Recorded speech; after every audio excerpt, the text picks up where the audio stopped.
Hello friends, तो Spiderman brand new day का trailer आ चुका है एंड आई एम सॉरी मैं उसका ब्रेकडाउन नहीं कर पाया क्योंकि मैं थोड़ा बिजी हो गया था। लेकिन देखो, इसके ट्रेलर में हमने फाइनली इसके विलन को देख लिया है जिसका कोई शक्ल नहीं है और बहुत लोग मान रहे हैं कि ये जो विलन वाला कैरेक्टर है ये सेडी सिंक है। लेकिन भाई, अगर आप लोगों को याद होगा तो पिछली वीडियो में हमने प्लॉट लीक के ऊपर बातें की थी जिसमें मैंने आप सबको बताया था कि एक्चुअली में जो विलन होने वाला है इस मूवी का वो जैकल होने वाला है, जो एक्चुअली में एक इनविजिबल विलन है जो लोगों के माइंड में घुसकर उनको पोजेस कर सकता है। एंड भाई, as per the trailer movie में भी हमें वही देखने को मिल रहा है, एक इनविजिबल विलन है यहाँ पे हमारे पास। तो अब देखो, कई लोग बोल रहे हैं कि ये सब कुछ सेडी सिंक की कैरेक्टर कर रही होगी, बट आई स्टिल बिलीव कि ये सेडी सिंक नहीं हो सकती। हाँ, ऐसा हो सकता है कि इनिशियली सेडी सिंक को ही जैकल ने पोजेस किया होगा क्योंकि वो जीन ग्रे है, शायद, ठीक है, शायद, क्योंकि वो जीन ग्रे भी होगी या नहीं हमें नहीं पता। एंड दोस्तों, आई एम सरप्राइज कि इतने लीक्स आने के बाद भी हम प्रॉपर तरीके से कुछ नहीं जानते, which is actually a good thing. क्योंकि भाई याद करो, नो वे होम के टाइम सरप्राइज एलिमेंट के नाम पे हमें सिर्फ टोबी और एंड्रू का कैमियो ही तो देखने को मिला था। उसके अलावा बाकी की कहानी क्या है, क्या हो रहा है, सब कुछ मालूम था हमें।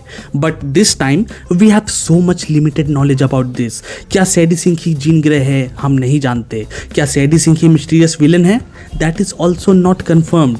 और दोस्तों, ये जो जैकल वाली बात मैं आप सबको बता रहा हूँ, इस बात का ट्रेलर दूर दूर तक हिंट नहीं देती, जिसका सीधा सा मतलब यह है कि हम लोगों को ना जाने कितने सारे सरप्राइजेस देखने को मिलने वाले हैं। ऊपर से अपने ओजी हल्क का वापस आना इतने वक्त के बाद, वो भी आंखों को सुकून देता है।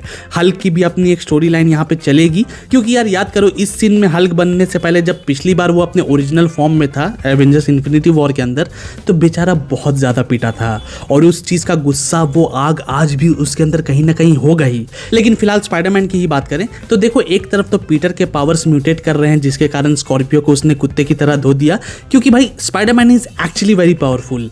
और ऐसा नहीं है कि म्यूटेट होने से पहले उसकी पावर्स बढ़ गई हैं इसलिए उसने स्कॉर्पियन को पटक दिया। एक्चुअली में यहाँ पे स्पाइडरमैन को खुद भी अपने पावर्स का अंदाजा है, क्योंकि जब वो किसी से लड़ता है तो अपने फुल पोटेंशियल से मुक्के और लाते नहीं मारता, वो अपने पंचेस को होल्ड करता है ताकि सामने वाला मर ना जाए, जो कि एंड्रू गारफील्ड ने भी नो वे होम में कहा था कि उसने अपने पंचेस को होल्ड करना छोड़ दिया था क्योंकि वो बहुत ज्यादा गुस्से में था, बहुत ज्यादा वो परेशान हो चुका था।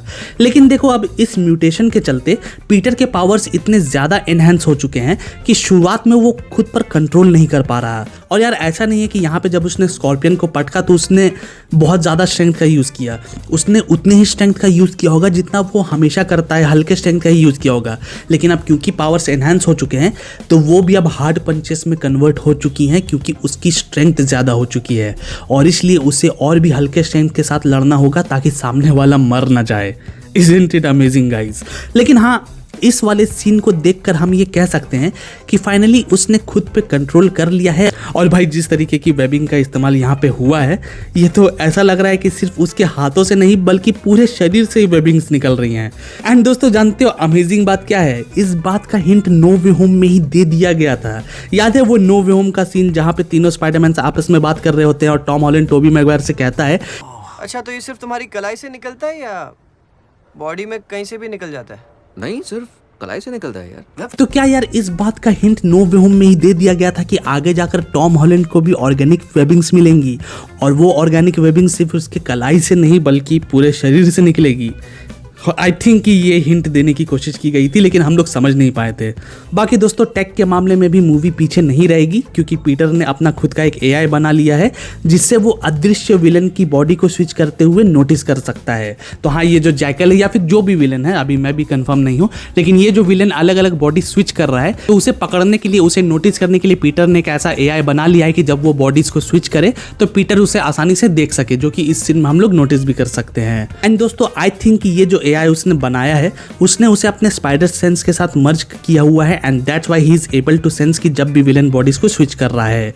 तो हाँ भाई, चीज़ें बहुत ज़्यादा एक्साइटिंग देखने को मिलने वाली हैं and I am damn excited to witness this.